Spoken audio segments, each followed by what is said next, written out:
你会问第一季第1集中的龙妈有多大？不是很大，只有17岁。又有多少网友会按下暂停键，甚至无限循环截图放大观看？这是龙妈的出场镜头，完全就是一个面带忧伤的小姑娘。哥哥的一声呼喊惊醒了龙妈，哥哥拿来了最好的丝绸，可是龙妈却一点也高兴不起来。哥哥看着龙妈的身体，要龙妈好好打扮一下，因为哥哥接下来要把她送给克拉人的首领马王。哥哥告诉龙妈，克拉人战败时都会剃掉自己的长发，然而首领马王从未战败过。看看他的长发就知道他是有多么无敌。龙妈缓缓来到了马王的身旁，马王那透视般的眼神扫视了龙妈的全身，可是马王却一声不吭的离开了。难道是没看上我吗？这时哥哥也慌了，总督告诉哥哥，马王已经看上他，如果不喜欢的话，马王肯定会说的。原来在战争中，龙妈的父亲失去了王座，哥哥便以龙妈的身体作为交换，让马王帮他重新夺回铁王座。可是龙妈并不想沦为牺牲品，很快他们就举行了婚礼。期间，龙妈父亲的旧部下乔拉献上了维斯特洛大陆以及7国的详细资料，并立下誓言会永远服侍真龙之子，而他以后将会成为龙妈最忠诚的守护者。随后，总督送来了3颗真龙化石，龙妈手捧这个早已灭绝在历史长河中的传说，似乎看到了改变命运的希望。最后，马王送给他一匹雪白的战马，两人就这样完成了婚礼。婚后，他们并没有直接前往维斯特洛大陆，而是一路向东，朝着马族的圣地多斯拉克迁移。途中，龙妈虽然在侍女口中得知真龙已经灭绝，但她并没有放弃，始终将3颗龙蛋精心照料着，因为她知道自己家族是这片大陆上唯一一个能驯服龙的家族，并且统治了其长达284年之久。为了尽快适应马族的生活，龙妈开始认真学习多斯拉克语言，让随行的侍女传授她马族礼仪。龙妈学习得很快，渐渐的她让马王爱上了自己，并成功怀上了孩子，这让龙妈在马族的地位逐渐提高，也在开始脱离哥哥的控制。在一次迁移途中，善良的龙妈不忍手下鞭打奴隶，便下令原地休息。可这一举动却惹怒了维赛里斯，他无法容忍一直任自己摆布的妹妹居然向他发号施令。愤怒的维赛里斯用刀指着龙妈，告诉他自己才是真龙之子，是7国之主。就在这时，突如其来的鞭子直接将他放倒。看着苦苦挣扎的哥哥，龙妈虽然痛恨他，但却不想伤害这个世上唯一的亲人。被放开后，他不但没有悔改的意思，反而命令乔拉杀死这些多斯拉克的狗。Kill these Dothraki dogs! I am your king! Shall we return to the Khalasar, Khaleesi? 此刻的维赛里斯还沉寂在自己从前的优越感里，不知不觉中，龙妈身边已经有了自己的拥护者，而他也将会被马族放弃。终于，在经过长途跋涉后，大部队回到了多斯拉克马王之城。可维赛里斯却因为马王一直没有兑现那6万军队，开始不断嘲讽周围遍布的马粪味。为了体现仅存的威信，他又一次将愤怒发泄在妹妹龙妈身上。然而这一次他不想再忍了，因为此时的龙妈早已不再是当初那个任人欺负的小姑娘。I am Khaleesi of the Dothraki. I am the wife of the great Khal, and I carry his son inside me. The next time you raise a hand to me,will be the last time you have hands. 现在他终于明白，即使给哥哥一支军队，他也没有能力统帅，更不可能带自己回家。在生吃完1颗马心后，龙妈在马族的地位彻底巩固。维赛里斯看着众人簇拥中的妹妹，心里五味杂陈。他知道自己复国的希望破灭了，即便马王能拿下7国，但真正坐上铁王座的一定不会是他。于是准备偷走龙妈的3颗龙蛋卖掉，然后再买一支军队和船只另起炉灶。然而他的心思早已被乔拉看穿。The greatest dynasty this world has ever seen on my shoulders since I was 5 years old, and no one has ever given me what they gave to her in that tent. 虽然他曾是维赛里斯父亲的旧部下，但此刻乔拉只相信龙妈才是那个真龙之子。无奈的维赛里斯只能放下龙蛋，愤怒的离开。夜晚，整个部落正在为龙妈举行盛大的宴会，可维赛里斯却突然闯了进来。他借着酒劲不顾乔拉的劝说，用刀指向了龙妈腹中的孩子，并威胁着告诉他 I want what I came for. I want the crown he promised me.He bought you, but he never paid for you. 看着妻子身前的刀，马王答应了。但维赛里斯不知道的是，龙妈早已是马王的近软，而他刚刚的行为也彻底激怒了马王。在确保龙妈安全后，他直接下令控制了维赛里斯。接着，马王将身上的黄金扔进了锅里熔掉。此刻，维赛里斯终于意识到了死亡的恐惧，他不停地向龙妈求饶。然而这一次，龙妈没有再替哥哥求情，而是眼睁睁看着马王为他戴上那顶滚烫的王冠。He was no dragon.Fire cannot kill a dragon.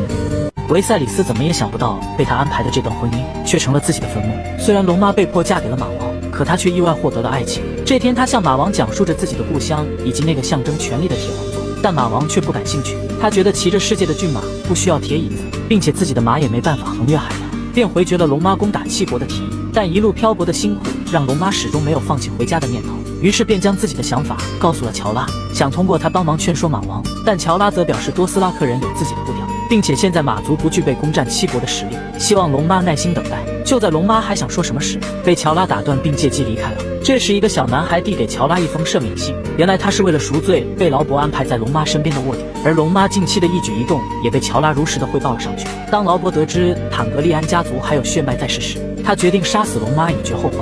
这时，一个商贩正在热情地给龙妈介绍酿制的酒，在得知产地是自己的家乡后，龙妈没有拒绝，可他想不到酒里早已放好了剧毒。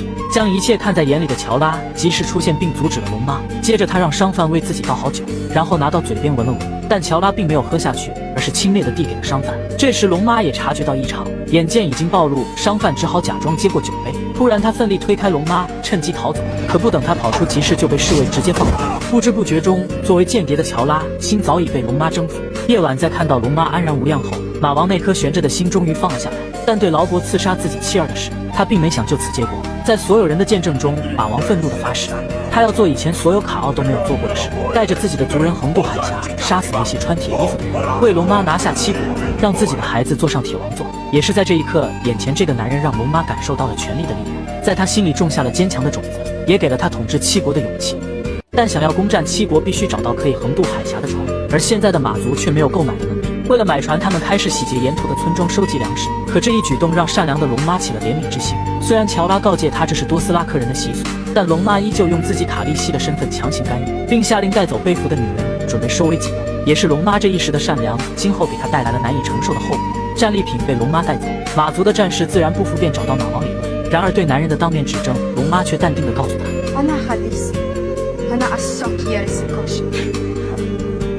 看着变得凶猛的龙妈，马王告诉手下，这就是自己儿子带给他的力量。那个骑着世界的骏马在他体内，让他充满了火焰。眼见马王偏袒龙妈，他直接拔出刀准备挑战马王。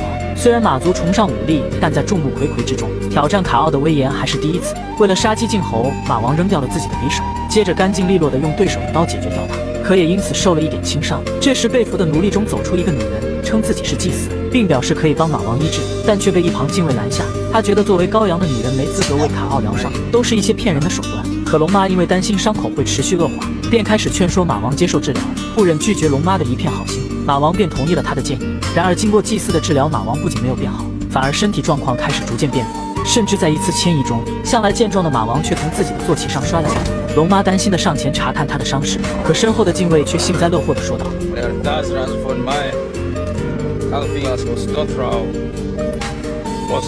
而马王的倒下也让有心者开始挑战龙妈的威胁。此时的马王已经奄奄一息，伤口开始化脓。乔拉认定马王活不过今晚，接着告诉龙妈，我们现在必须离开，因为在这里只崇尚武力，不像维斯特洛那样传承血脉。等马王死后，必然有一场混战，新的卡奥会接替他的位置，而那时等待你的也将是死亡。即便这样，龙妈依旧果断放弃了逃生的机会，选择陪在马王身边。她坚信奇迹的出现，随后便叫来了女祭司，希望她可以救活自己的丈夫。但祭司告诉龙妈，只有死亡才能换取生命。就在她还不明白什么意思时，马王的坐骑被牵进了帐篷。接着祭司告诉龙妈，在自己施法时，所有人都不得进入帐篷，然后一刀将战马杀死。龙妈心疼地看了一眼马王后，依依不舍地走了出去。这时帐篷内突然传来阵阵鸣唱，如恶魔般的嘶吼响彻在整个部落。突然一个首领从人群中冲出，想要进去杀死祭司，但被早有准备的乔拉拦下。接着两人便开始了男人之间的对决。虽然乔拉一直处于下风，但他却有着盔甲护身。就这样，乔拉杀死了反叛者。而这时龙妈察觉到自己的孩子也即将出生，可部落里的接生婆却觉得她是被诅咒过的女人。无奈的乔拉只能将龙妈抱进帐篷。在经过漫长的等待后，龙妈醒了过来，她第一时间想见自己的孩子，但一旁的乔拉却欲言又止。这时身后的女巫告诉她，孩子生下来就是死的，唯有死亡方能换取生命。龙妈以为换掉的那个是马的生命，没想到换掉的却是她肚子里孩子的生命。 Where's Goldro? Show him to me. Show me what I bought with my son's life. 龙妈踉跄地走出帐篷。如今的马族早已今非昔比，原本的4万骑兵也在马王倒下去的那一刻弃龙妈而去，留下的只有那些无法战斗的老弱病残。随着女巫的指引，龙妈终于看到了马王，温暖的阳光洒在他身上。此时马王的伤口也已经愈合，可空洞的眼神再没了往日的霸气。龙妈愤怒地质问女巫，要多久她才会变回从前那样？ The sun rises in the west, sets in the east. When the seas go dry, when the mountains blow in the wind, like leaves. 听完女巫这几乎不可能的话，龙妈仅剩的希望也破灭了。虽然女巫复活了马王，但她却变成一个没有灵魂的植物人。龙妈也尝到了自己的善良带来的后果。原来女巫并不是真心要去救马王，因为多斯拉克人摧毁了她信仰的神庙，杀死了她所有的亲人。她只想为家人复仇，而这也是龙妈3次背叛中的第1次血的背叛。龙妈救下了女巫，而女巫却利用血魔法害死了她的孩子和马王。夜晚，龙妈轻轻擦拭着爱人的身体，喃喃地回忆曾与马王在一起的美好时光。可当她想起女巫对马王的诅咒时，泪流满面。曾经那个发誓守护他一生，为他征战七国，让2人的孩子坐上铁王座的那个男人，如今却失去了战斗的能力。在深情一吻后，他拿起身边的枕头，含泪结束了马王的生命。龙妈知道，如果让马王自己选，他一定不会这样活着。马王静静地躺在火葬台上，这一刻，龙妈失去了一切。乔拉劝解他可以将龙蛋卖掉，换取一辈子都花不完的钱财，但从龙妈的眼神里，他只看到了决然。接着，龙妈命手下将3颗龙蛋化石作为陪葬放到马王身边，然后将女巫也绑上了火葬台。看着仅剩不多的追随者，她依然坚信自己就是真龙之女。I am the dragon's daughter, and I swear to you that those who would harm you will die screaming. 最后，龙妈用火把点燃了祭台，再看了乔拉最后一眼，义无反顾地向着心中的挚爱走去。伴随着巫女的阵阵哀嚎声，龙妈消失在炙热的火焰中。大火烧了整整一夜。当第2天一切燃尽，乔拉准备为龙妈收敛尸骨，可眼前的一幕却彻底颠覆了他的认知。龙妈不但没死，反而从大火中孵化出了3条幼龙。时隔100年，灭绝的物种再次降临在这片大陆，从此她又多了一个称号——风暴降生，龙之母。为了远离背叛自己的族人，龙妈带着仅剩不多的子民离开了多斯拉克，踏上了一段全新的征程。虽然如今拥有了3条龙，可此时的她却连龙吃什么都不知道。在这寸草不生的红色荒漠，他们找不到水源，更加没有食物，就连马王送给龙妈的那匹马，也因为体力不支倒了下去。看着身后那一双双期许的眼神，乔拉让龙妈打起精神，因为她是这些人的勇气之源。Because you are mine. 为了走出这无尽的荒漠，龙妈喊来了几个年轻力壮的人，命令他们骑上自己的马一路向东，分3条路线寻找出路，不管能不能遇到人，哪怕见到河流湖泊，也要回来通报。一夜过后，没有补给的族人3、3两两地围坐在一起，乔拉也只能靠仅存的水勉强支撑。这时，一个模糊的身影出现在不远处，可当乔拉走近，才发现回来的只有1匹马，派去的人早已被杀害。在乔拉查看后才知道，凶手竟是背叛龙妈的旧部下。不久后，龙妈见到了第2个人，他带回来水和食物，并告诉了龙妈一个好消息：往东走3天，有一座城市名为奎尔斯，而且里面掌权的13子也已经答应他们入城。这时，乔拉告诉龙妈，奎尔斯城墙外全是荒漠，人称骸骨花园。奎尔斯人每拒绝旅行者1次，花园就会更繁盛一点。但此时的龙妈已无路可走，只能选择前往。在看到奎尔斯迎接自己的队伍后，龙妈有点惊讶，显然这阵势不像是在欢迎她，但没有其他办法，只能强作镇定。这时，迎面走来一群人，而他们就是掌握奎尔斯几乎全部财富的13巨子。就在龙妈准备介绍自己时，却被其中一个胖子打断。他言语中尽是对龙妈的轻蔑，接着便趾高气扬的要见3条龙，因为他们所有人都怀疑龙的真实存在。听着胖子目的不纯的借口，龙妈便一口回绝了他，随后表示自己只想让族人有一个落脚点。胖子见目的没达到，告诉龙妈见不到龙，哪里来就回哪里去。此刻龙妈终于意识到自己被骗了，看着将要离去的众人，她愤怒地对着13巨子说道13, when my dragons are grown, we will take back what was stolen from me and destroy those who have wronged me. We will lay waste to armies and burn cities to the ground. Turn us away, and we will burn you first. 或许是害怕龙妈的报复，人群中走出一个黑人，而他也是13巨子中的一员，名为扎罗。他告诉胖子，龙之母不该受到这样的侮辱，接着便划破手掌替龙妈做了。他告诉胖子，龙之母不该受到这样的侮辱，接着便划破手掌替龙妈做了担保。就这样，他们走进了为自己敞开城门的奎尔斯，而龙妈不知道的是，城门的另一边迎接她的将是更大的阴谋。有了落脚点后，龙妈的心情好了起来，同时也慢慢试着了解起龙的习性。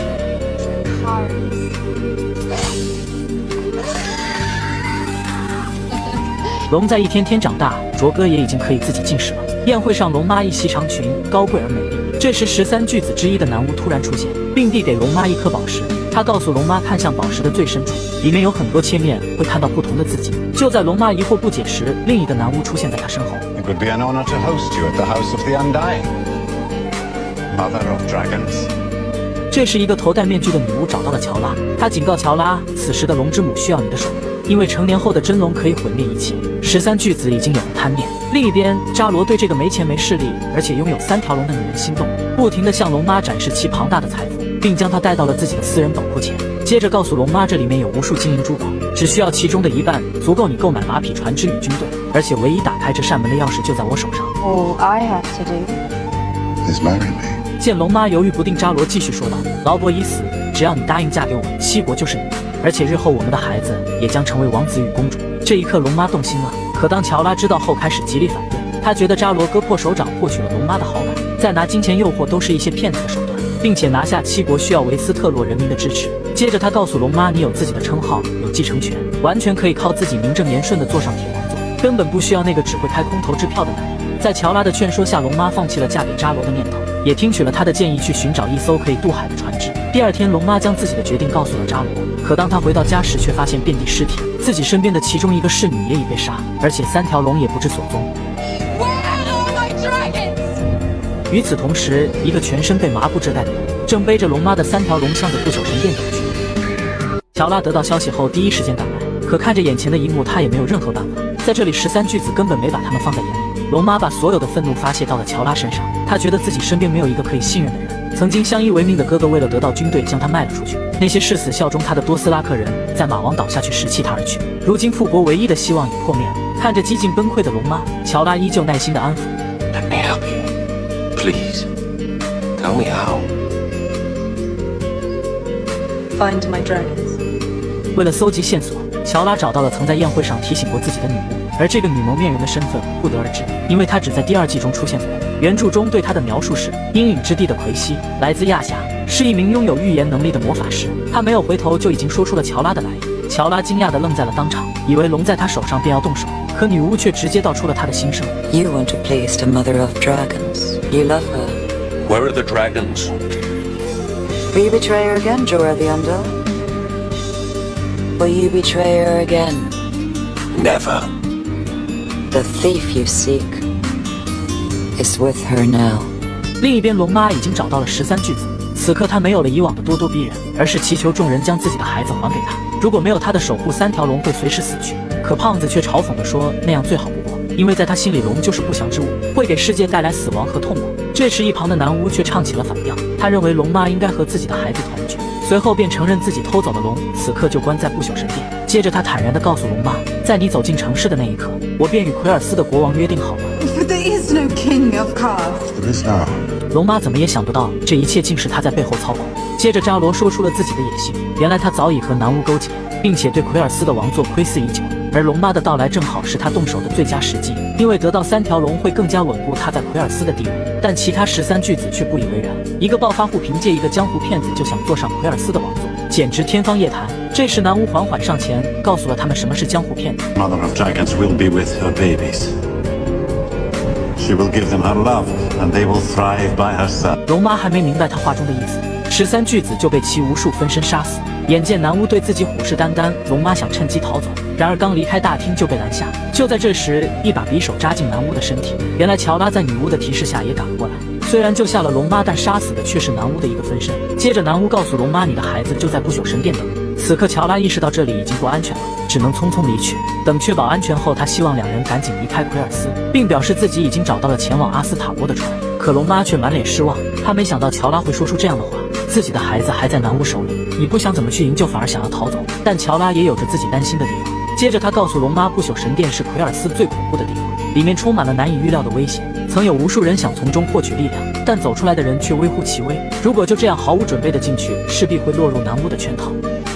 They are my children, and they are the only children I will ever have. 此刻乔拉知道，作为一个母亲，她不可能放弃自己的孩子。为了找回丢失的3条真龙，她义无反顾地走进了不朽神殿，同时也进入了这个古老宫殿营造的幻象中。在幻象中，龙妈看到了一场死亡盛宴，参加的客人都被无情地屠杀，其中一个死者还被割手，并戴上了冰原狼的头颅。而这个幻象中所预言的，便是未来将要发生的血色婚礼。那个被割去头颅的人，就是北境之王少郎主罗伯士坦克。忽然，一个声音打断了处在幻象中的龙妈，她循着声音推开了不朽神殿的大门。可眼前的景色仿佛进入了另一个世界，白茫茫的风雪中矗立着一间帐篷。龙妈虽然惊讶，但还是走了进去。当她看到帐篷内熟悉的一切时，愣住了。曾经那个深爱过的男人，以及没能出生的孩子，此刻就在她眼前。龙妈有些恍如隔世，她似乎又一次得到了上天的垂怜。看着马王怀里的孩子，她想起了女巫的诅咒。 The sun rises in the west, sets in the east. When the seas go dry, when the mountains blow in the wind like leaves. 他多么想永远停留在这一刻，纵有万般不舍。可龙妈知道这些都是南巫想留下他的幻想，虽然这一切都是梦，但却是他与马王最好的结局。终于，龙妈见到了自己丢失的3条龙。此刻，他们被铁链牢牢锁在石台上。就在他想要好好看看自己的孩子时，南巫突然出现。他告诉龙妈，当你的龙诞生那一刻，我们的魔法也重生了。龙会让我们的魔法越来越强大，而你会被关在这里，历经季节变迁，陪伴幼龙成长，直到生命的尽头。说完，龙妈同样被铁链绑了起来。Welcome home, Daenerys Stormborn. This is not my home. My home is across the sea where my people are waiting for me. We'll be waiting a long time. 此刻龙妈并没有慌张，而是回头看向了身后的3条龙，似乎感受到了母亲的召唤。原本躁动的他们突然安静了下来。南巫不明所以，下意识地向后退去。这时龙妈转过头，接着淡淡地说道 Dracarys.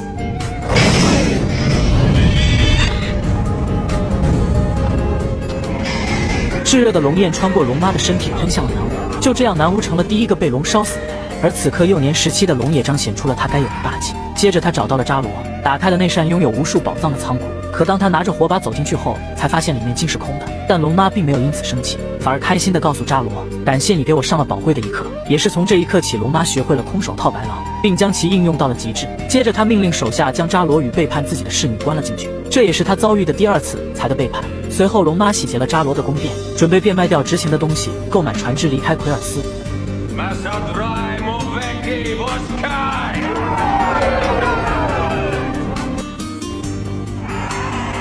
离开奎尔斯后，龙妈终于拥有了一艘属于自己的船，而且她的龙也在以肉眼可见的速度成长着。但龙妈还是觉得不够快，因为他们还无法在战争中起到作用。想要夺回铁王座，以他目前的兵力根本没办法与强大的七国对抗。此刻，龙妈迫切地想要一支军队。在乔拉的指引下，他们抵达了阿斯塔波。这里可以购买到世界上最强大的战士无垢者，而拥有他们的人是这座城市中最大的奴隶主。无垢者的选拔以及训练方式极为严酷，他们5岁便开始不分昼夜地接受训练，直到熟练地掌握3种杀敌武器，然后再与同伴互相厮杀。每4个男孩一组，只留下活到最后的那个。为了证明自己战士的强大，奴隶主从队伍中叫出一人，然后毫无人性地割去了他的一块肉。可这名无垢者不仅没有丝毫反抗，甚至连一丝痛感都没有。接着，奴隶主告诉龙妈，为了确定他们心中是否还有弱点，他会让无垢者拿1枚硬币去奴隶市场找到一个新生儿，然后在其母眼前将其杀死。听着奴隶主这残酷的训练方式，龙妈难以置信。可当得知这样的士兵竟有8000名时，他更加痛恨这个奴隶主了。8000名无垢者，也就是8000名婴儿的生命。龙妈感叹他们悲惨的命运，但他并不想得到这样的一支奴隶军队。乔拉知道龙妈一时难以接受，便劝解地告诉他，或许他们在你手中才能发挥更大的作用，而且你不会再去伤害他们。这时，一个类似乞丐的小女孩引起了2人的注意。只见她扔来一个木质的皮球，并示意龙妈将其打开。可就在准备拧开时，突然被身后的黑袍人打到，掉在地上的皮球正好停在了她眼前。龙妈不可思议望着近在咫尺的皮球缓缓打开，然后一只蝎子身的怪物爬了出来。不等她有所反应，蝎子直接发动了攻击。这时，原本和善的小女孩却露出了如恶魔般的神情。当黑袍人赶到女孩消失的地方后，发现她早已没了踪影。可一转身，小女孩却出现在了他们身后，而这个刺杀者就是奎尔斯被龙焰烧死的男巫。确保安全后，龙妈对自己的救命恩人说道 I owe you my life, sir. The honor is mine. I agree. 原来他是龙妈父亲曾经的御林铁卫，7国最强大的骑士之一，无畏的巴利斯坦。他曾发誓效忠蜂王，可在龙妈的父亲死后，他却违背了自己的誓言，效忠了老虎。而他找龙妈的目的是想再次为坦格利安家族而战。 Allow me to join your queen's guard. I will not fail you again. 马王去世后，乔拉始终是龙妈最坚强的后盾。如今又多了巴利斯坦，而他日后也将会成为龙妈指路的明灯。对于是否要购买一支奴隶军队，乔拉与巴利斯坦产生了分歧。作为7国最强大的骑士，巴利斯坦觉得龙妈不该选择无垢者，但乔拉则表示他们已经不算真正的男人，而且无垢者足够忠诚，不用担心背叛。在看到城墙上即将处死的奴隶后，龙妈最终决定改变那些被奴役人的命运，解放阿斯塔波。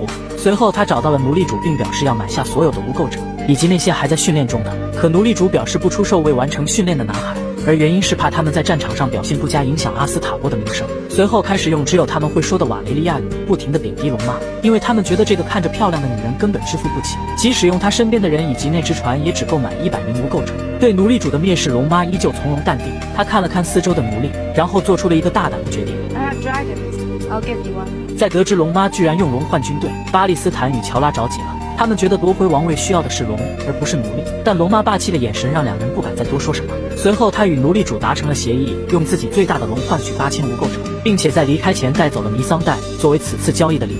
乔拉依旧不死心，试图劝说龙妈另想办法。他觉得千军万马都抵不过龙的珍贵。对质疑自己决定的两人，龙妈并没有解释，而是告诉他们 But if you ever question me in front of strangers again, you'll be advising someone else. 说完，他问起了弥桑代有关无垢者忠诚的问题，因为这是他一直担心的。而弥桑代则自信地告诉他，一旦成为无垢者的主人，他们便会誓死效忠，即使让他们自刎在你面前。得到答案后，龙妈告诉弥桑代，跟着我会漂泊不定，会挨饿的，甚至还有生命危险。Yes, all men must die. 这一刻，龙妈的最强天团又多了一人。交易如期而至，龙妈也带来了自己的幼龙。此刻，城内的所有奴隶主都闻讯赶来，准备见证这一伟大的时刻。弥桑代也换了一身着装，做起了翻译。他告诉龙妈，善主建议你在得到无垢者后，洗劫沿途的村庄，增加他们的实战能力。而得到的战俘如果有健康的，可以卖给他们。或许10年后，那些你送来的男孩又将成为无垢者。听完奴隶主丧心病狂的建议，龙妈面无表情地看了看他，接着在众人期待的眼神中放出了关着的龙。随后，他将卓耿高高举起，然后把拴着龙的铁链交给了奴隶主。就这样，两人完成了交易。看着自己手里的鞭子，龙妈有些难以置信。在确定这就是可以指挥无垢者的权杖后，龙妈才坚定地转过头。这时，卓耿似乎感觉到自己被抛弃了，不停地嘶吼。可龙妈并没有回头，而是停在了无垢者队伍面前。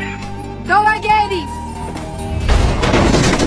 看着无垢者精准地完成自己下达的命令，此刻龙妈终于笑了。这时，一旁的龙正在疯狂地试图正头，奴隶主也愤怒地告诉龙妈：“你的野兽并不听话。”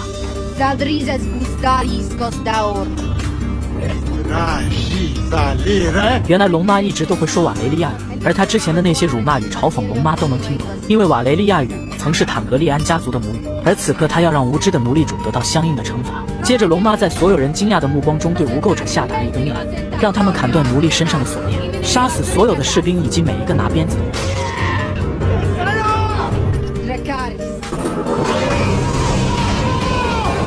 瞬间大战一触即发，但面对强大的无垢者，所有的士兵以及奴隶主都不堪一击。随着卓耿喷出的龙焰，阿斯塔博被顺利解放。大战过后，所有人等待着新主人的检阅，但龙妈却告诉他们，曾经你们活在被人奴役的恐惧中，今天我会还你们自由。如果有谁想现在离开，我绝不会伤害他。此刻龙妈在赌，她不知道会有多少人留下，但她想要一支真正属于自己的军队，而不是依靠权杖的行尸走肉。这时，队伍中一名无垢者拿起了手中的长矛，接着是第二个。重重的敲击声回荡在这片土地上。龙妈看着眼前的一切，她知道自己赢得了无垢者的认可，也得到了属于自己的军队。接着便毫不犹豫地扔掉了那个鞭子，因为此刻她已经不需要了。随后，他带着8000无垢者来到了奴隶之城渊凯。乔拉告诉龙妈，这里依靠地理优势，易守难攻，如果想要拿下，起码会付出1半的兵力，并且这对夺回铁王座毫无帮助。可当龙妈得知城中竟有20万奴隶时，他目光坚定地告诉乔拉，那我们就有20万个夺下此城的理由。当得知龙妈的意图后，奴隶主第一时间前来谈判，目的是想震慑龙妈，让她离开渊凯。可当奴隶主见到营地外驻扎的无垢者时，他原本的底气弱了几分，但作为一个上位者，他还是保持住了原有的镇定。然而在看到龙妈身边凶悍的3条龙时，他再不敢有任何轻视。接着命人为龙妈献上了满满2箱金子，并表示还可以提供无数只船，只要龙妈答应离开渊凯前往维斯特洛大陆。虽然龙妈有一时的心动，可看到下面跪着的奴隶后，他目光变得坚定，不再迟疑。接着龙妈告诉他，想要避免战争，必须放出渊凯所有的奴隶，并且给他们足够的钱以及食物，如果做不到，一切免谈。听到这样的条件，奴隶主觉得他在异想天开。随后他警告龙妈，这里并不是你以前收复过的那2座城市，曾经有无数人想打渊凯的主意，结果都无功而返，并且我们还有强大的盟友，一旦开战，他们会解决你的无垢者，那时你也将成为我们的奴隶。 You swore me safe conduct. I did. But my dragons made no promises, and you threatened their mother. 他见已无法再继续谈判，便吩咐手下将金子带走。可卓耿却突然出现护住了金子，被吓坏的2人急忙后退。 Michael, you gave it to me, remember? 无奈的奴隶主只能愤怒地离开，而这也就意味着谈判彻底失败。但此刻的龙妈并不担心，因为如今她有与其对抗的资本。经过乔拉的调查，才得知渊凯的盟友是一支2000人的佣兵，名为次子团，并且他们有着精良的装备以及不俗的战力。为了在战斗中将自己的损失降到最低，龙妈决定用更高的钱让次子团放弃对渊凯的手段。随后便约见了3位首领。可当巴利斯坦介绍完他们的名字后，作为次子团首领的梅罗不仅一脸不屑，还用最难听的言语辱骂龙妈，因为在他统领次子团的期间，从未吃过败仗，所以根本没将这个号称龙之母的女人放在眼里。但作为主人，龙妈展示出了自己的大度，一边笑脸相迎，一边又调侃地告诉他：“我们有8000名无垢者，并且还有3只龙协助，而你们只有2000骑兵。假如开战，你们将不会有任何胜算。”但梅罗却表示，更加悬殊的战斗我们都赢过，更何况是一个女人带领的军队。这时，一旁的达里奥提出了自己的不解，他觉得龙妈没有船，没有工程武器，更加没有一往无前的骑兵，完全不具备与次子团合作的实力。A fortnight ago, I had no army. A year ago, I had no dragons. 说完，龙妈给了他们2天考虑时间，并且送给了梅罗2桶酒作为礼物。然而梅罗不仅不领情，反而在临走前调侃了弥桑代，这也表明了次子团的立场。So Barristan, when it comes to battle, kill that one first. Gladly, Your Grace. 虽然在与龙妈谈判时，梅罗放下狠话，但他们深知2000骑兵对战8000无垢者根本没有胜算，于是决定在今晚刺杀龙妈。随后3人以猜硬币的方式选出1人执行此次任务，最终达里奥成了那个幸运儿。劝降次子团失败后，龙妈为即将到来的战争发愁，突然一声惊叫打断了他。一名刺客用匕首挟持了弥桑代，当他摘下头盔后，龙妈看清了来者的真容，竟是次子团的3首领达里奥。就在龙妈疑惑他为什么不动手时，达里奥扔出了2颗人头，而被杀的人竟然是梅罗与另一名团长。原来在他见到龙妈的第一眼后，就被其绝世容颜所折服，于是他背叛了梅罗，并掌管了次子团。随后达里奥缓缓下跪，宣誓永远效忠龙妈。Second sons are yours, and so is Dario Naharis. My sword is yours, my life is yours, my heart is yours. 就这样，龙妈又一次不费一兵一卒，将拥有2000名骑兵的次子团收入囊中。第2天，他召集了所有人，准备制定接下来攻打渊凯的计划。这时，达里奥主动请兵，表示自己知道一条秘密通道可以偷偷潜进去，到时候在里应外合拿下阿斯塔波，但需要乔拉与灰虫子跟随，以免意外。这时乔拉却极力反对，因为他觉得这是达里奥与奴隶主之间的阴谋，想借此机会除掉龙妈身边的最高指挥。听完乔拉的分析后，龙妈也陷入了沉思，接着他看向已经成为军团长的灰虫子。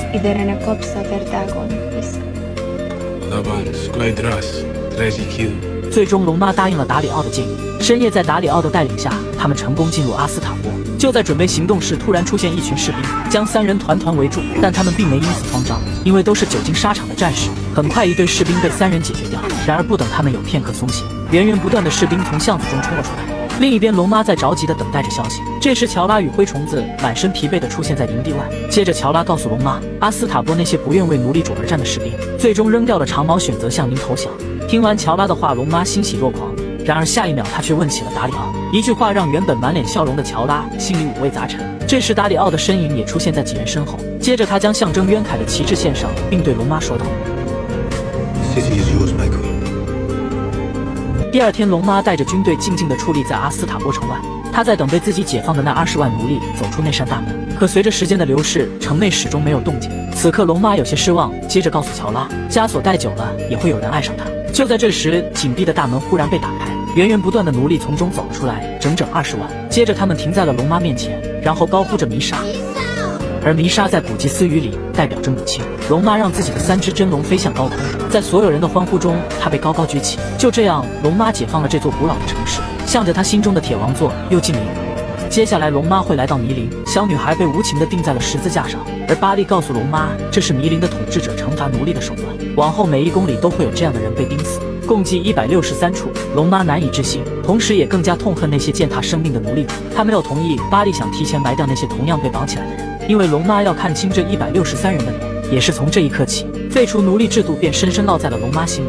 日落前，龙妈终于抵达了被称为奴隶湾的迷陵，这里被一群换作为主的奴隶主统治着。龙妈的到来吸引了所有贵族的注意，但他们却不屑一顾，因为根本不怕如此坚固的城墙会被龙妈攻下。这时，巨大的城门缓缓打开，一名骑兵在贵族的呐喊声中冲了出来。就在龙妈疑惑不解时，骑兵脱掉了自己的裤子，然后对着龙妈军队的方向放起了水，这让原本嚣张贵族们笑得更加肆无忌惮，嘲笑龙妈的无垢者是一支不算男人的军队。面对如此挑衅，龙妈愤怒到了极点，于是决定派出1人解决掉还在喋喋不休的骑兵。但派谁，龙妈心里却没底。虽然每个人都愿意为他而战，可龙妈还是犹豫不决，因为不想因此牺牲他们。这时达里奥走了出来，他表示自己不是无垢者最高指挥，也不是女王的铁卫，更加不是一路陪伴他的心腹。龙妈看了看自信的达里奥，便同意了。随着敌人战马的一声嘶吼，对战正式开始。然而达里奥看了看越来越近的骑兵，不仅没准备战斗，反而向龙妈抛了个媚眼。接着他淡定地抽出腰间的匕首，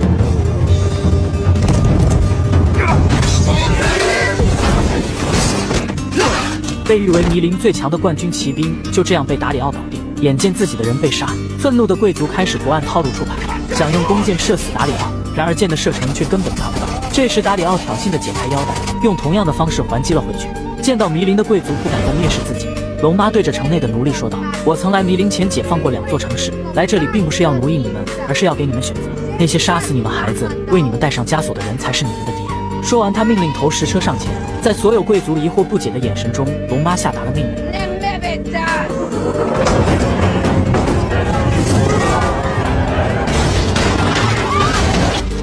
被投进来的木头砸在坚硬的城墙上，接着四散地落在迷林的每个角落。这些并不是攻城的炸弹，而是被龙妈解放的那些城市中每个奴隶脖子上的枷锁。这是一个奴隶看着手中象征自由的项圈，满脸渴望。深夜，在阴森女妖雕像笼罩下的迷林格外安静。一群穿着奴隶打扮的人突然出现，并打开了下水道的闸门，而他们就是龙妈的无垢者。另一边，迷林城的地下室，奴隶汇集到了一起。有人在见到龙妈强大的气场后，已经开始动摇，因为没有人愿意带着枷锁过一辈子。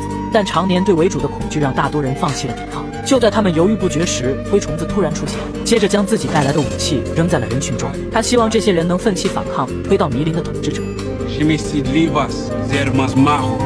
第二天清晨，正在巡查的为主突然发现，阴森女妖雕像已经被一面旗帜代替，同时周围巷子的出口也被拿着刀的奴隶包围。接着，所有的人蜂拥而上，杀死了为主。就这样，龙妈又成功解放了奴隶湾最大的城市迷林。看着那些高呼自己迷杀的子民，龙妈始终难以忘记沿途那被钉死在十字架上的孩子们。于是她决定以同样的方式处罚为主。这时，巴利斯坦将龙妈叫到了一边，他觉得此刻这里所有人已经是他的臣民了，或许用仁慈回应不公会收益更好。但龙妈却告诉他 I will answer injustice with justice。最终，龙妈没有妥协，而是用行动惩罚了那些恶人。站在迷林最高的权贵中心，龙妈眺望着家的方向，她知道那一刻离自己已经不远了。这天，龙妈开心地看着自己的龙，卓耿贪婪地匍匐在她腿上，安静得像个孩子。卓哥与维塞里昂在空中争夺着食物，忽然掉下的猎物引起了卓耿的注意。龙妈试图安抚，却激起了他的野心。龙妈一直将他们作为自己复活的希望，可如今虽然长大了，但也越来越不听她的话。然而还没等他解决完龙的事情，乔拉又带来一个坏消息：之前被龙妈解放的渊凯以及阿斯塔波，在他离开后，那些不安分的贤主又重新控制了城市，并且联合起来准备对其进行报复。这一消息让龙妈陷入了两难，同时也是他没想到的。于是他便放弃了进攻维斯特洛的最佳机会，选择留在了迷林。虽然乔拉试图劝说，但龙妈却告诉他：我若连奴隶湾都无法掌控，怎么能统治七国？ What then? I will do what queens do. I will rule. 这天，小男孩正无聊地打发着时间，他忽然发现扔出去的石头好像打到了什么，就连一旁吃草的羊也停了下来。当他定睛查看时，却被吓傻了。卓耿扇动着巨大的翅膀，如一片乌云笼罩了小男孩，接着从他头顶飞过，朝着四散逃离的羊群喷出了炽热的熔流。随后，他抓起一只烤熟的羊，消失在了天边。第二天，在迷林最高的宫殿中，牧羊人拿着一个包裹找到了龙妈。当他打开后，才发现里面竟是被烧成骨架的羊。唯一的生活来源，如今也都被卓耿一把火烧死。走投无路的他只能找到龙妈，希望能为自己主持公道。为了弥补他的损失，龙妈用3倍价钱进行了赔偿，这才让牧羊人满意的离去。然而，当第二个人拿着包裹走进来后，所有人的神色变得凝重了起来。只见老人颤颤巍巍地打开了包裹，里面竟是一个孩子的哭骨。老人始终难以相信与自己相依为命的孙女就这样死去。众人听着他的哭诉陷入了沉思，而龙妈更是难以置信，被卓耿烧死的羊可以用金钱来补偿，但人命他又该拿什么赔偿？并且已经几个星期没见到过卓耿的身影。为了不让自己的龙再祸害百姓，龙妈狠心做了一个决定，她带着卓哥和维塞里昂来到了迷林城的地下室，并用铁链将他们锁了起来。看着还在争夺食物的孩子，龙妈心疼不已。曾经，龙妈因有了他们而感到骄傲，也曾盼望他们快点长大，成为自己最牢固的守护者。这时，卓哥与维塞里昂似乎察觉到被抛弃了，对着龙妈离去的背影伤心的嘶吼，但龙妈并没有回头。他本是解放奴隶的镣铐破除者，如今却为了百姓的安危，亲手为自己的孩子戴上了枷锁。在看了他们最后一眼，龙妈含泪关上了地牢的门。这天，小男孩送给巴利一封信，而内容就是多年前劳勃给乔拉的赦免信。如今送到迷林，其目的就是为了挑拨龙妈与乔拉之间的关系，想借此削弱他的总体实力。然而，当龙妈知道一切后，犹如晴天霹雳。她想不到自己最亲近的人，却是君临城安插在她身边的卧底。乔拉努力地解释，并祈求龙妈原谅，可早已伤透心的龙妈根本不想听。 You betrayed me from the first. You sold my secrets to the man who killed my father and stole my brother's throne. You want me to forgive you? I loved you. 乔拉第一次向龙妈表明自己的心意，没想到却是在如此尴尬的时刻。因为害怕失去，所以乔拉一直没敢坦白此事，以至于才会被人利用，伤透了龙妈的心。You have until dusk to collect your things and leave this city. If you're found in Marine past break of day, I'll have your head thrown into slaver's pay. 就这样，泰温仅凭一封信便离间了龙妈最亲信的人。不久后，龙妈命无垢者推倒了迷灵城的阴身女妖雕像，而这也引起了一个号称女妖之子组织的暴动。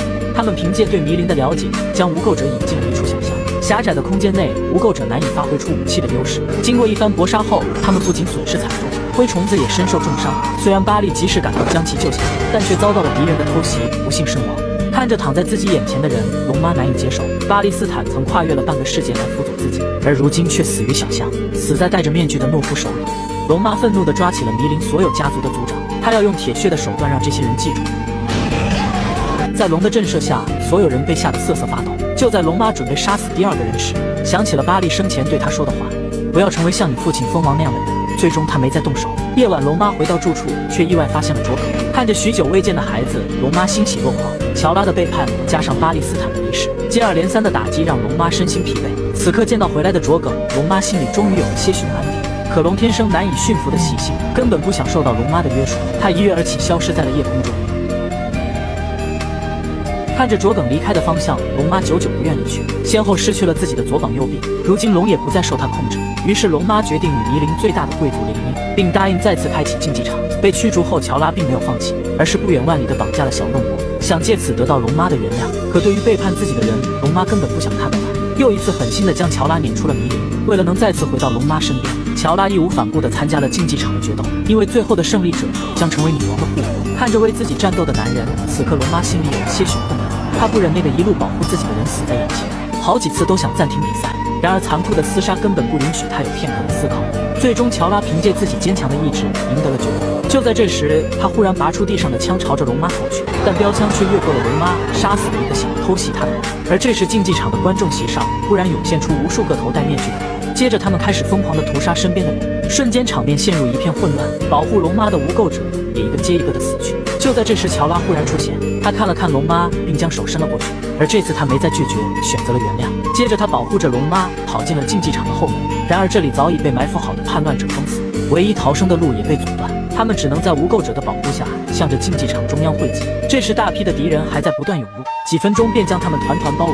虽然有无垢者在奋力的厮杀，而每一个试图接近龙妈的人也都被乔拉与达里奥搞定，但人数的差距始终难以弥补，被杀也只是时间的问题。龙妈看了看慌张的弥桑代，就如两人初见时的第一次谈话，跟着我会挨饿，会漂泊不定，甚至会有死亡的危险，但凡人必有一死。龙妈闭上了双眼，静静等待着那一刻的到来。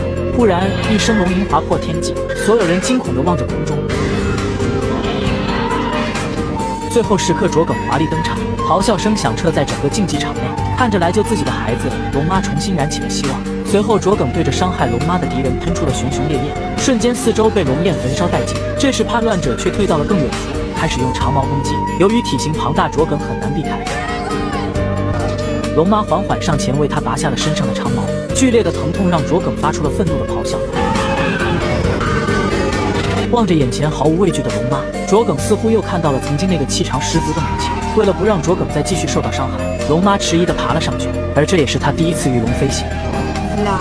接着，卓耿冲过人群，一跃而起。可卓耿带着他并没有回到迷林，而是飞向了遥远的北方。没了主心骨，加上新入队的小恶魔以及刚回归的乔拉，几人为接下来该怎么办吵了起来。眼下最主要的是找回龙妈，主持大局。最后经过商议，小恶魔留下来管理迷林，受伤的灰虫子带领无垢者一旁协助，而乔拉与达里奥这对情敌前去寻找龙妈。另一边，龙妈望着遍布在周围的山川，根本不知道卓耿飞了多久，也不清楚这里到底是什么地方。此刻，卓耿拖着伤痕累累的身体，慵懒地匍匐在地上。因为龙妈担心迷林的局势，想让卓耿带自己飞回去，然而卓耿却将头转向了另一边，以此表达了自己的不满。这让龙妈有些措手不及，她一气之下爬在了他的背上，可这也惹怒了卓耿。被摔下来后，龙妈也没脾气，只能独自离开，看看附近有没有可以吃的东西。可还没等他走多远，就被2个陌生的骑兵发现。当龙妈看清他们的穿着时，忽然想到了什么，随后他悄悄摘下自己的戒指，扔在了草地上。就在这时，无数骑兵呼啸而来，短短的几秒钟，龙妈就被团团围住。而这些人就是曾经弃他而去的马族部落。龙妈怎么也想不到，卓耿竟将自己带到了多斯拉克人的地盘上。不久后，一直找寻龙妈的乔拉里达里奥发现了不远处被马踩过的草地，唯独中间一块草皮完好无损。感觉到异常后，乔拉连忙下马查看，在草地上，他找到了龙妈刻意留下的戒指。接着，乔拉断定龙妈已经落入多斯拉克人的手里了。迷林城中，阴身女妖的信徒依旧在四处作乱。小恶魔与瓦里斯换了一身普通人的衣服，正在城中巡查情况。忽然钟声大作，惊慌失措的人群向着城中跑去。2人急忙逆着人流赶到港口处，只见无数只船已经燃起了熊熊大火。没有了船，他们想返回维斯特洛大陆的希望也就破灭了。几天后，瓦里斯带来了一个更坏的消息，他告诉众人，目前整个奴隶湾除了迷林，其他城市已经恢复了奴隶制度，而这也就意味着龙妈之前付出的心血将毁于一旦。几人商量着对策，但却没有任何办法。这时，小恶魔想起了关在金字塔下面的2只龙，因为他曾在书中得知，在几千年前，龙妈的祖先伊耿统治了维斯特洛大陆后，把龙锁了起来，开始圈养。几代之后，龙逐渐退化，而且越来越小。接着，他表示龙拥有极高的智商，应该能辨别敌人与朋友。于是他决定到地下室释放被龙妈锁起来的龙。当他拿着火把来到金字塔后，四周一片漆黑，偶尔能听到铁链以及龙低沉的吼叫声音。就在他慢慢靠近时，一股蓝焰迎面而来。这时，小恶魔连忙表示自己并没有恶意。眼见2个蓄势待发的龙没有进攻的意思，他这才放下火把，然后嘴里不停地说着什么，慢慢地向龙的身体靠近。接着他鼓起勇气，拔掉了龙脖子上的插销。这时，另一只龙眼见自己的兄弟获救，他将脖子主动伸了过来。就这样，小恶魔解除了雷戈与维赛里斯身上的枷锁，没了束缚，他们朝着金字塔深处走去。直到小恶魔看到一旁被吓呆的瓦里斯，他才感觉到了后怕。Next time I have an idea like that, punch me in the face. 雷戈与维赛里斯摘掉了枷锁，而龙妈却被多斯拉克人绑了起来。而这样的鞭子，他已经来了3天3夜。不久后，龙妈随着大部队来到了多斯拉克的大本营马王之城。时隔多年，他又一次回到了这里。如今的马族早已今非昔比，不再是曾经那个只有几千骑兵的小部落了。作为阶下囚，龙妈被献给了当地的卡奥摩罗。从没见过银发蓝眼的女人，摩罗对她起了征服之心。接着就要当场扒龙妈的衣服，但龙妈突然说出只有他们懂得马族语言时，几人愣在了当场。眼见摩罗不再动手，龙妈报出了自己一连串的称号，本以为这样可以吓退摩罗，然而迎来的却是几人的嘲笑。可当龙妈骄傲地告诉他，自己的丈夫卓格卡奥也曾是统领6万多斯拉克骑兵的一名卡奥时，摩罗不仅停止了动手，还变得严肃起来。因为按照马族人的祖训，所有已故卡奥的妻子是不能碰的。接着他给龙妈松开了捆绑，但并没有让她离开，而是将她关进了多西卡里，一个所有卡奥遗孀孤独终老的地方。随后他们让龙妈换好衣服，将她带到了马族统领面前。这时一个统领提议将龙妈送给袁凯的领主，可以换几千匹马，或者将她送给手下的血魔卫。听着几人讨论对自己的审判，龙妈镇定自如，看着周围熟悉的一切，龙妈告诉在场的所有人，马王卓戈卡奥曾在这里为我发誓，要做所有卡奥都没有做过的事情。他会带领马族踏平维斯特洛大陆，杀死住在石头房子里的人。而如今你们拥有10几万人，却在这里讨论如何洗劫村庄，如何讨好奴隶主。你们没有一个配做马族的领导者。听完龙妈的话，众人开始纷纷嘲笑，他们要看看一个即将被处死的弱女子凭什么敢口出狂言。这时的龙妈依旧面带微笑，只见她将手缓缓放在了燃烧着烈焰的火盆面前。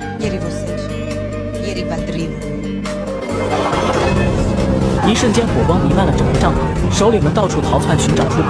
可此时的门外早已被乔拉和达里奥毒死，伴随着一个又一个火盆的倒下，这里的所有人都葬身在了火海之中。族人们见有起火，纷纷赶来围观。这时炙热的烈火中，一个银白色头发的女人从火焰中缓缓现身，而她正是不焚者龙妈。如果说第一次龙妈的浴火重生代表的是她逆袭的开始，那么这一次的浴火而出就是她崛起之路最后的审判。就这样，马族数10万骑兵被龙妈收入麾下。第2天，她带着浩浩荡荡的大军踏上了回归迷林的旅途。从嫁入马族当上王后，再到丈夫卓戈卡奥离世，已时隔多年，龙妈终于再次统领马族。而不同的是，那个曾2次遭到放逐，又2次证明自己回到了他身边的乔拉，这一次并没有与他凯旋而归。在动身前，龙妈发现乔拉的灰鳞病已经恶化。虽然乔拉很想留在他身边，但灰鳞病是一种能致死的传染病，如果留下来，今后只会成为龙妈的隐患。万般不舍，乔拉还是选择了离开。Goodbye, Khaleesi. Do not walk away from your queen. You have not been dismissed. You swore to obey my commands for the rest of your life. 他用女王的身份命令乔拉一定要找到灰鳞病的解药，因为在他夺回铁王座的那一刻，需要乔拉陪伴在自己身边。看着龙妈离去的身影，乔拉也踏上了寻找解药的路途。就在带着大部队回归迷林的途中，龙妈突然看着前方，若有所思。接着她让达里奥与部队原地等待，自己则驱马离开。不久后，始终不见龙妈回来，达里奥准备去寻找。忽然一声龙吟从遥远的天际传来，众人听着声音诧异地寻找着，但看到的只是一团黑影。这时万米高空，一个庞然大物从他们头顶划过，接着出现在了众人眼前。而这只巨龙就是消失已久的卓耿，他曾是龙妈最后的依仗，也曾弃龙妈而去过。但在迷林的竞技场，卓耿再次感受到龙妈王者般的气场后，他回到了母亲身边。不仅马族崇尚强者，龙同样也是。而这次卓耿的回归将不再离开。看着遍布在四周的马族战士，龙妈霸气地告诉他们：“我将带你们完成卓格卡奥曾许诺给我的礼物，那就是骑着世界上的木马横渡黑水河，杀死穿着铁衣服的人，拆了他们的石头房子。”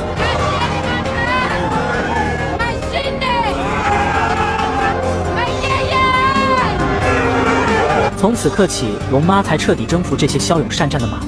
而另一边的迷林城情况却不容乐观，女妖之子的叛乱还在继续。瓦利斯凭借自己强大的情报系统，查出了其幕后的资助者正是渊凯以及阿斯塔波的奴隶主。为了稳定目前的局势，小恶魔将他们约到了迷林进行求和，但这一做法却迎来了灰虫子以及尼桑代的反对。出生奴隶的两人深知那种制度的可怕，求和也就意味着奴隶制度的延续。谈判中，渊凯的代表直入主题，表示龙妈必须带着自己龙以及军队撤离迷林，因为他阻碍了几人的生财之道。有着外交经验的小恶魔则不以为然，他告诉奴隶主，女王的目的地在西方，并不会一直待在迷林，何况奴隶并不是唯一的赚钱手段。接着他以龙妈的代言人告诉几人，奴隶制度不会一夜之间废除，而是给你们7年的时间缓冲，其中奴隶主的损失会得到相应的赔偿，但作为交换条件，必须停止对阴身女妖的资助。就这样，几人接受了小恶魔的提议，而他的真正目的是为迷林争取时间，等待龙妈的回归。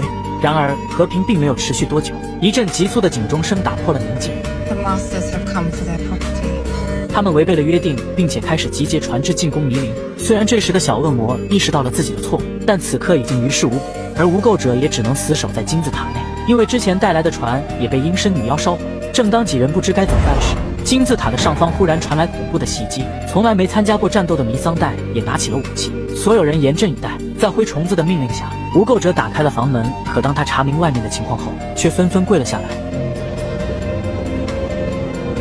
见到龙妈的这一刻，所有人悬着的心终于放了下来。而她是比龙妈率先坐上铁王座的女人，名叫瑟西·兰尼斯特。靠着智谋远虑的思维和心狠手辣的决绝，在劳勃死后顺利接过了7国之首的王位。那些曾试图阻碍她的人，没有一个可以活着离开，因为她心知肚明，在这片大陆上，如果你不当最后的赢家，那么就只有死路一条，没有中间地带。龙妈的迅速崛起很快就引起了君临城内瑟西的重视，为此他还让手下提前制作出了可以对付远古巨龙的弩箭。瑟西也将会是龙妈征服7国路上最大的敌人。与此同时，龙妈终于回到了生她养的她的故乡龙石岛，抚摸着脚下的热土，她久久难以释怀。从逃到潘托斯，再回到这里，已经过去了20年。如今她有悍不畏死的无垢者，10万骁勇善战的多斯拉克骑兵，以及3只可以毁灭一切的成年巨龙。以龙妈现在的势力，推倒瑟西，拿下铁王座可以说是信手拈来。但龙妈却不想这么做，因为她不想成为父亲蜂王那样搞得生灵涂炭。于是龙妈听取了小恶魔的建议，由多恩以及亚拉尔的军队围困君临城，而无垢者绕到西岸偷袭兰尼斯特老巢凯岩城，断绝瑟西的后路。另一边，由于异鬼大军的日渐壮大，绝境长城对其的压制此时已经变得岌岌可危。如果灾难真的发生，那么第一个遭殃的肯定是山脚下的北境。身为北境之王的雪诺深知事态的严重性，当他得知异鬼的唯一克星是龙晶后，而制作龙晶的矿石只有龙石岛才有时，他不顾众臣的反对，毅然决然地来到了龙石岛。可雪诺与龙妈的第一次相遇并没有那么顺利，刚一见面，龙妈就给了对方一个下马威。You stand in the presence of Daenerys Stormborn of House Targaryen, rightful heir to the Iron Throne, rightful queen of the Andals and the First Men, protector of the Seven Kingdoms, the mother of dragons, the Khaleesi of the Great Grass Sea, the Unburnt, the breaker of chains. This is Jon Snow. He's king in the north. 爆出了那一连串的头衔后，接着又让对方给自己行跪拜之礼，以表对女王的臣服。身为北境之王的雪诺，虽然头衔不多，但也不可能随便听命于他人，更别说跪拜支持。见雪诺如此态度，龙妈自然也不会相信他口中异鬼的存在，因为那毕竟是几百年前的传说，况且自己根本没见过。就这样，双方的第一次见面以不欢而散告终。随后，小恶魔劝说龙妈，这是一次拉拢盟友的好机会，如果我们的龙晶石到时候针对他们有用，那么日后一定会赢得北境子民的拥护和爱戴。于是龙妈听取了他的意见。就在他们来到开采龙晶的矿洞时，石壁上的刻画引起了众人的注意。古人清晰地记载了异鬼的模样和人们与其对抗的画面。这下龙妈终于心有所动，相信了异鬼的存在。可就在这时，一个更坏的消息也传到了龙妈耳朵。之前派出去的雅拉姐弟俩刚出发不久就被亲叔叔游轮埋伏，不仅所有的船只被毁，雅拉也让游轮抓了起来。看着自己姐姐被俘，西恩还是没能战胜内心的恐惧，选择了跳船逃生。而另一边的无垢者虽以损失极少的兵力拿下了凯岩城，可当灰虫子看见自己舰队被毁时，才发现他们中计了。原来小恶魔的一切部署都在其哥哥的预料之中。詹姆给他们留下了一座空城，而此刻的他带着兰尼斯特的大部队来到了多恩王国。荆棘女王看着浩浩荡荡的大军，知道自己输了。詹姆并没有用残忍的方式处决他，而是带来了一瓶毒药。圣王败寇，老玫瑰没有犹豫喝下了毒酒。临行前，他告诉了詹姆一个震惊的消息 Tell Cersei, I wanted to know it was me. 原来瑟西与詹姆的儿子竟是被他下药毒死的。当龙妈得知自己的3大盟友在1天内被灭后，怒发冲冠。他想不到自己回归维斯特洛大陆的第一战却以惨败告终。于是龙妈决定御驾亲征，让对方尝尝龙焰的威力。而刚刚大获全胜的詹姆跟自己的军队带着大量的战利品踏上了回城大道。就在这时，如无数只野兽狂奔的轰鸣声打断了他们的行进。詹姆知道危险将至，他赶紧命令队伍进入战斗准备。伴随着轰鸣声越来越近，多斯拉克骑兵按高举弯刀出现在地平线的尽头，浩浩荡荡地向他们狂奔而来。就在所有人都在为如此场景感到恐惧时，突然一声龙鸣划破了天际，龙妈骑着卓梗乘风而来，巨大的翅膀如同乌云密布，将阴暗与绝望散播给每一个面向他的敌人。接着龙妈一声号令，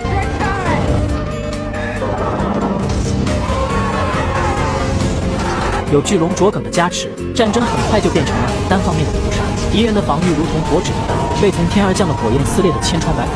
在英勇善战的多斯拉克骑兵面前，兰尼斯特部队被屠杀得溃不成军。要想扭转局面，詹姆知道巨龙才是关键，于是他让副将去拿出最新研制的屠龙弩箭对付这个庞然大物。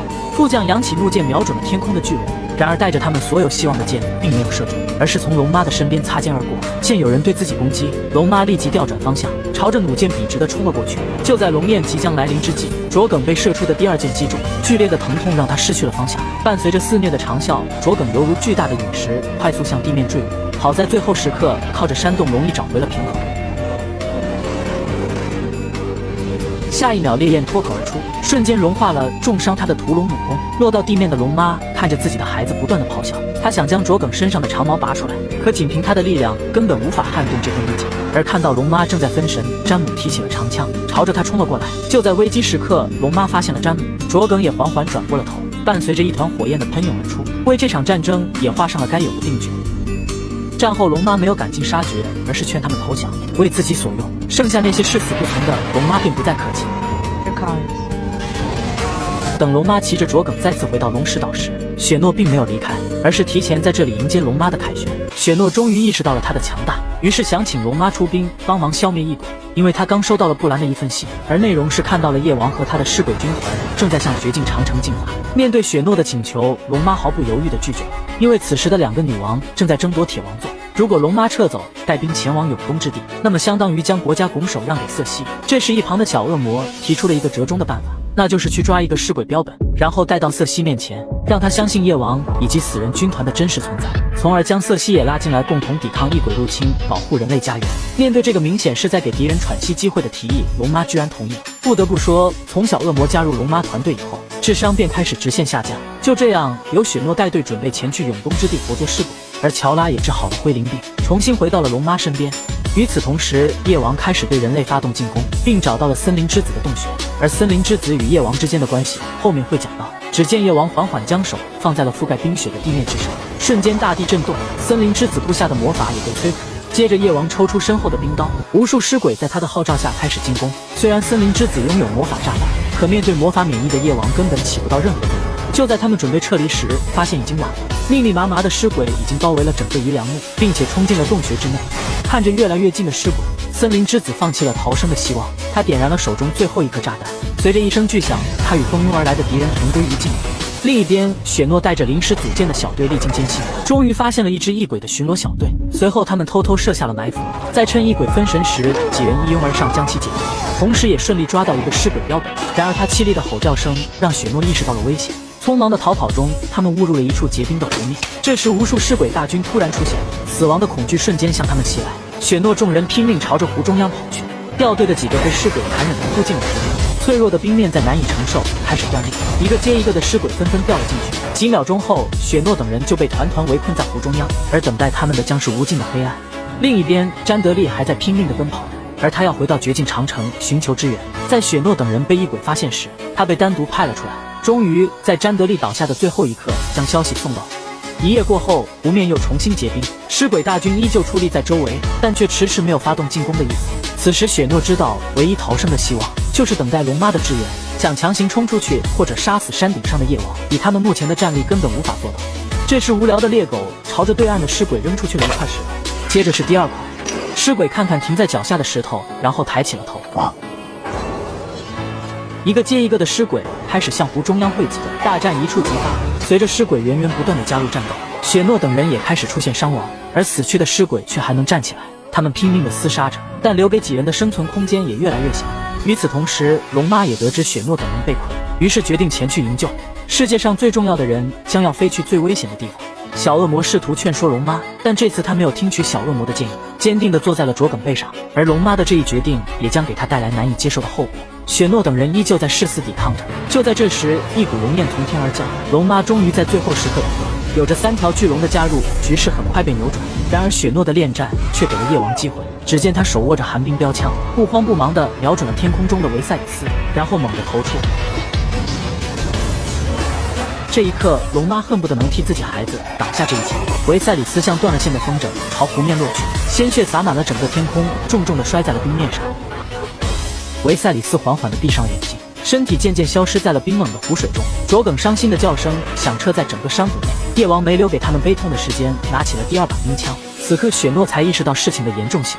就在他想返回去时，被迎面而来的尸鬼扑进了湖中。龙妈看着越来越近的夜王，再不敢停留。卓梗也察觉到了危险，扇动巨大的翅膀一跃而起。还好他躲避属性比较高，才逃过一劫。龙妈看了看维赛里斯消失的湖面，只能恋恋不舍地离开。绝境长城外，卓梗孤独的身影盘旋在空中，久久不愿离去。龙妈眺望着远方，等待着奇迹的出现，但现实却如此残酷。她怎么也没想到，陪伴自己的孩子就这样死去了。为了自己心中坚持的梦想，龙妈不知道这样到底值不值得。就在她准备离开时，忽然阵阵号角声传来，一匹马驮着雪诺出现在了长城脚下。原来卓梗带着龙妈等人走后，雪诺凭借自己顽强的意志从湖中爬了出来。另一边，无数尸鬼拖着沉重的铁链，随着冰层的破碎，维赛里斯被拉了出来。夜王缓缓来到他身前，然后将手放在龙头之上。原来他围困雪诺等的就是龙妈，这也是夜王的真正目的。而接下来的一幕是所有人都不想看的。另一边，龙妈以付出1只龙的代价抓回了尸鬼标本，准备带到瑟西面前商讨停战协议。而双方谈判的地点就在君临城的龙穴内，这里曾是坦格利安家族圈养龙的地方，如今已经时隔100年。很快，各方势力的代表陆续到场。瑟西一袭黑裙，气场十足，众人纷纷落座后，唯独不见龙妈现身。就在这时，一声龙吟传来，所有人疑惑地望向天空。卓梗扇动着巨大的翅膀，停在了龙穴破败不堪的城墙上。瑟西假装镇定地看着眼前这个庞然大物。此时，如果龙妈愿意，她只需要一声令下，这里所有的人都将化为灰烬。然而，龙妈带着诚意而来，并不想那样做。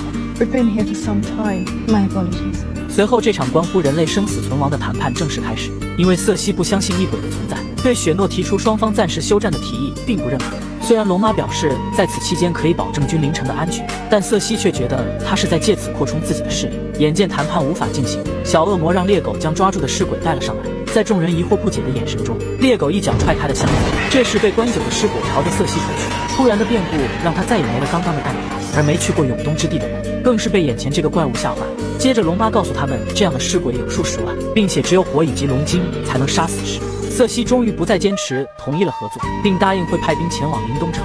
另一边的绝境长城，托蒙德惊讶地望着长城脚下。此时异鬼带着他们的尸鬼大军已经抵达东海望，然而却没有发动进攻，只是静静地矗立在四周，似乎在等待着什么。这时漆黑的天空，一声龙吟划过，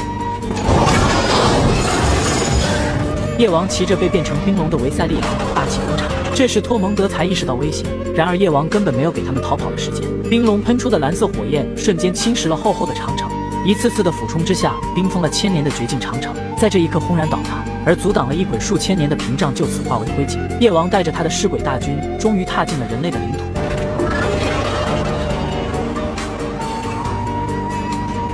与此同时，龙妈和雪诺也来到了前线补给。卓耿与雷哥飞过天空，引来了无数人的围观。龙妈第一次将自己的实力展现在民众眼前。林东城内，士兵们紧锣密鼓地准备着接下来的战争。另一边，詹姆也开始着手派遣军队，然而却被瑟西拦下，并阻止了他想出兵的举动。原来从一开始，瑟西就没想过要与龙妈合作，而是想等两败俱伤后，好坐收渔翁之利。面对这个被权力冲昏头的姐姐，詹姆试图劝说，希望她认清现实。最终，不管哪一方胜利，都会向君临进攻。但瑟西依旧面不改色，因为他已派幽轮前往厄索斯，并且雇佣了全大陆最强的黄金团，而他只需要等待最后的结果。詹姆最终没有选择留下，而是以一个骑士的尊严踏上了前往北境的路。大战前一天，龙妈带着雪诺来到了巨龙面前，并鼓励地让他尝试驾驭雷哥。别人谈恋爱都是花前月下，而龙妈征服男人却是御龙飞行。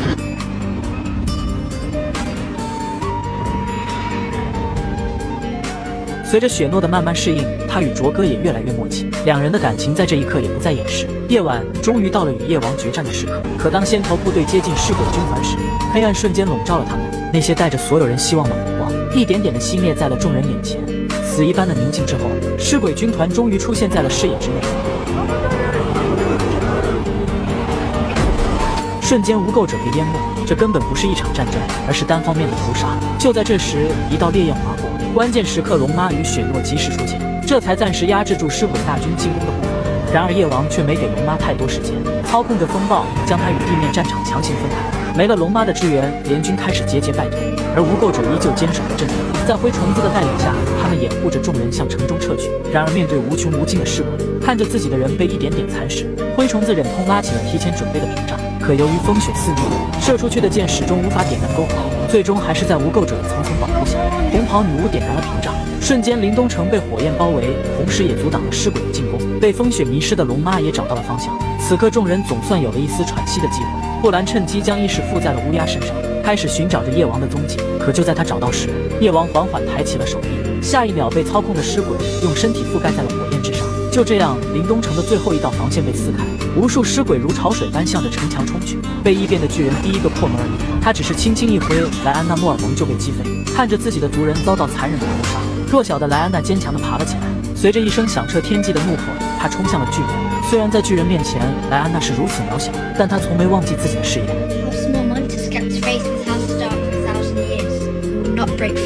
I will not hide any ground. I pledge to fight for the North, and I will fight. 尽管骨头嘎嘎作响，他仍拼尽最后一丝力气将龙筋插进了敌人眼中。随着巨人的倒下，莱安娜·莫尔蒙就此谢幕。万米高空，夜王俯冲之下，一道蓝色烈焰瞬间摧毁了林东城的城墙，而这也暴露了他的行踪。冰龙与火龙第一次碰撞到了一起，曾经他们是被龙妈孕育出的孩子，也是并肩作战的兄弟。曾一同陪伴龙妈走过了无数个日夜，如今他们却相互厮杀了起来。雷哥痛苦的嘶吼回荡在天际。忽然卓耿迎面而来，将夜王踹下了冰龙。但面对龙妈，夜王一如既往的面无表情。可令龙妈想不到的是，夜王不仅没被烈焰烧死，反而对龙妈露出了轻蔑的一笑。接着他捡起了地上的冰枪向龙妈投去，好在被卓耿躲开。此刻的林东城已经岌岌可危，尸鬼遍布在每个角落。存活下来的人机械地挥动着手中的武器。雪诺知道唯一的机会是杀死夜王，才能终结掉这场战争。可当夜王抬起手臂的那一刻，所有的希望化为了泡影，一个个死去的人类被复活了过来。蓝色的瞳孔表示着他们成了死人军团的一员。无助和绝望弥漫在每个人心中。夜王冷漠地转身向着布兰杀去，他想要抹去这个世界，就必须杀死布兰，因为布兰是这个世界的记忆。龙妈第一次拿起了武器，与守护了自己一生的人并肩而战。乔拉曾是他懵懂无知时的依靠，也曾被他驱逐了无数次，但乔拉爱着龙妈的心始终没有改变过。即使这份爱没有回报，即使他爱的卑微，爱的懦弱，但乔拉依旧用自己残破不堪的身体挡住了一次次挥向龙妈的利刃，因为他知道自己还不能倒下，那个爱了一生的人就在身后。余梁木下，西恩已经弹尽粮绝，守护布兰的人也只剩他一人。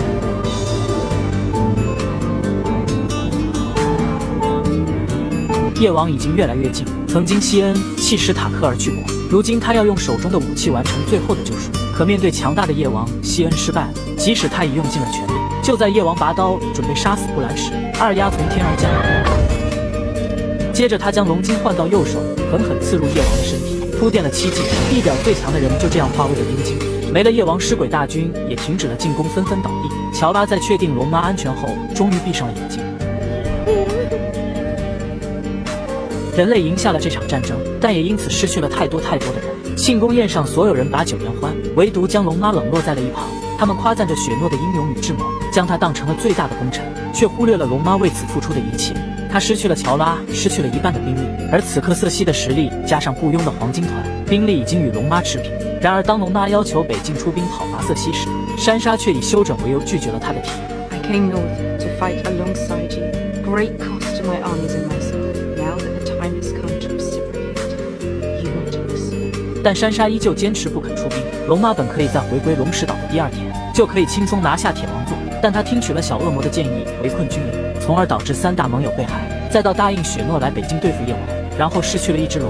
每走一步，她都在偏离着自己的梦想。如今龙妈不仅没有赢得人心，反而让自己陷入了绝境。君临城内，瑟西将数千万民众放进了红堡，他并不是大发善心，而是要利用这些无辜的人。因为龙妈想要拿下君临，就必须要屠尽城中百姓。自己的孩子惨死，尼桑代也被抓。瓦利斯还想试图劝说龙妈保持冷静，他不希望龙妈变成那个一直努力打败的敌人。但又有谁能明白此刻龙妈的心情呢？她曾是万人敬仰的弥沙，也是镣铐破除者。一路走来，她将子民放在了第1位，可善良带给她的却是一次次的偏离梦想。I'm here to free the world from tyrants. That is my destiny, and I will serve it no matter the cost. 第2天，弥桑代被绑住了双手，站在城墙之上等待着审判。瑟西高傲地看着城下的龙妈，接着双方的国王之手开始谈判。小恶魔要求瑟西释放弥桑代，并且无条件投降，但科本同样告诉小恶魔，如果你们不投降，那么弥桑代会被就地正法。他认为此时龙妈的军队已经疲惫不堪，并且只有一只龙根本不具备拿下君临的实力。2个是彼此为篡夺者的女王，没人愿意让步。就这样，谈判以失败告终。If you have any last words, now is the time. 从跟随龙妈起，他就知道会有这一天，但弥桑代从没有后悔过。他看了看自己深爱着的人，说出了最后的遗言。随后，魔山抽出了剑，砍掉了弥桑代的脑袋。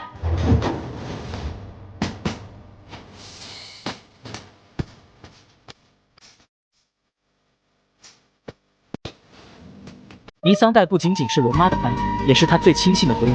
如今被瑟西杀害，龙妈的仇恨瞬间点燃。她发誓无论付出多大代价，一定要将瑟西碎尸万段。然而令龙妈想不到的是，瓦利斯却背叛了她。他竟让小女孩给龙妈饭菜里下药。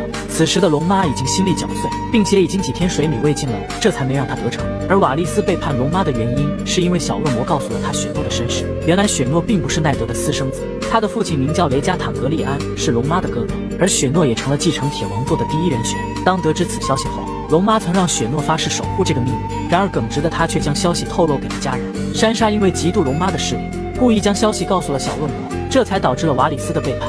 他不仅想要杀死龙妈，还试图拥护雪诺坐上铁王座。I don't want it. I never have. 2人的谈话被小恶魔得知，而他最终选择将瓦利斯的所作所为告诉了龙妈。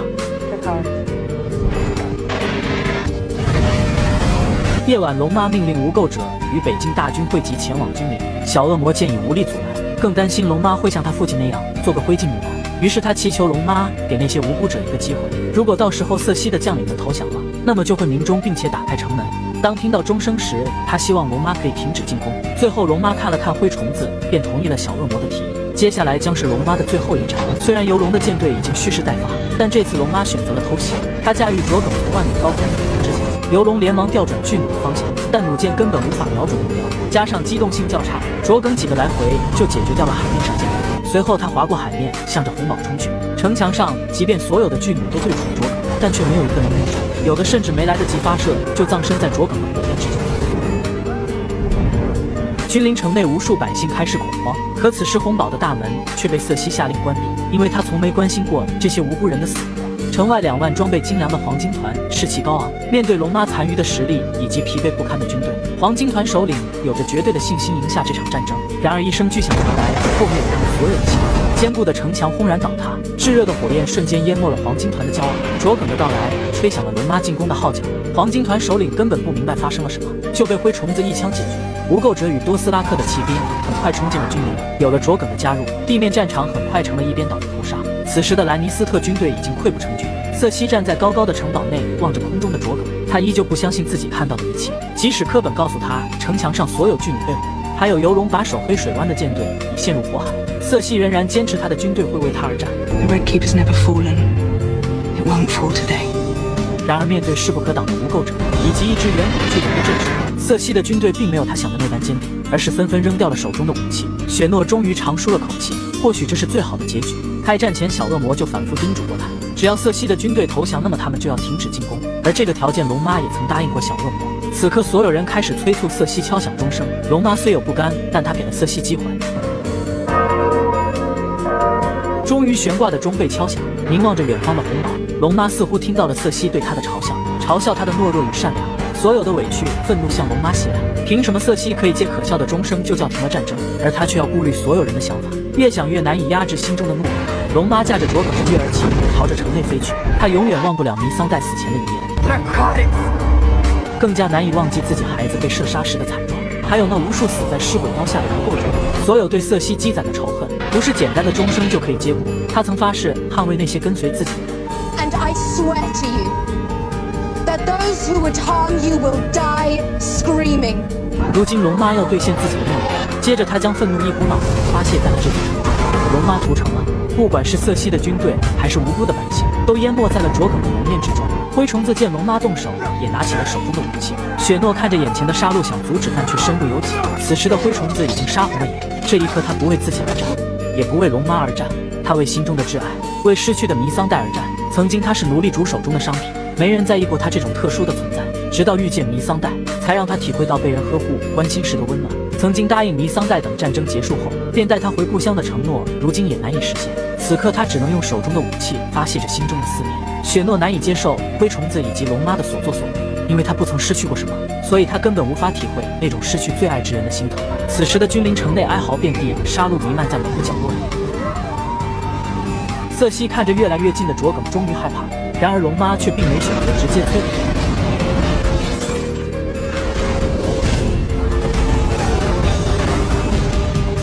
一向不择手段的瑟西终于不再坚持，同意了科本的提议，选择了逃亡。可没等他们走出红堡，就被猎狗拦住了去路。而他的目的并不是杀死瑟西，而是找眼前这个变成怪物的哥哥。瑟西趁机逃走，彼此仇恨的两兄弟一番决斗之后，选择了同归于尽，恩怨也就此终结。红堡的地下，瑟西终于见到了前来营救自己的詹姆。或许只有在生死时刻，瑟西才明白谁才是那个真正爱自己的男人。但一切都已经太晚了。随着红堡的崩塌，做了一辈子的地下情人，他们到死也没能过上想要的生活。龙妈的怒火烧尽了一切，君临城再没有了往日的生机。看着一路陪伴自己征战的无垢者和多斯拉克骑兵，龙妈满脸欣慰。她没有辜负这些誓死跟随自己的人，因为曾许给他们的诺言，龙妈都一一做到。Anhan, reheshi sandati. 这时，小恶魔缓缓来到龙妈面前，他再也没有了以往的尊敬，而是扔掉了龙妈曾亲手为他戴上的国王之手。此时，喧闹的广场瞬间安静了下来。小恶魔的这一举动相当于背叛，龙妈既惊讶，同时也很愤怒，但他没有在众目睽睽之中处决小恶魔，而是命无垢者将其带了下去。对小恶魔的遭遇，雪诺联想到了自己，因为他觉得目前他成了威胁龙妈坐上铁王座的人。于是雪诺找到了小恶魔，而小恶魔也抓住了机会，开始说服雪诺。You've tried to protect people. Who's the greatest threat to the people now? Who's more dangerous than the rightful heir to the Iron Throne? 这一刻，雪诺心动了。小恶魔明白，此时只有雪诺才能接近龙妈，只有杀死龙妈才是他唯一活下去的机会。两人堂而皇之的将自认为的正义放到了制高点，从而来洗脱自己的自私。但他们忘记了一点，龙妈从来没有伤害过跟随自己的人，反而包容性极强。在小恶魔落魄的时候，龙妈收留了他，还赋予了他女王最高的待遇——国王之手，并且在与异鬼决战时将他藏在了地窖中。You'll be in the crypt. 而小恶魔却将詹姆与瑟西的死归结在了龙妈身上。如果不是他私下给了詹姆希望，那么悲剧也不会出现。漫天飞舞的雪花中，雪诺一步步向着龙妈所在的宫殿走去。守护在外面的卓梗并没有阻拦他，因为他相信这个男人不会伤害自己的母亲。在破败不堪的宫殿内，龙妈终于见到了那把象征权力的王冠，这是他追逐了一生的梦想，今天终于如愿了。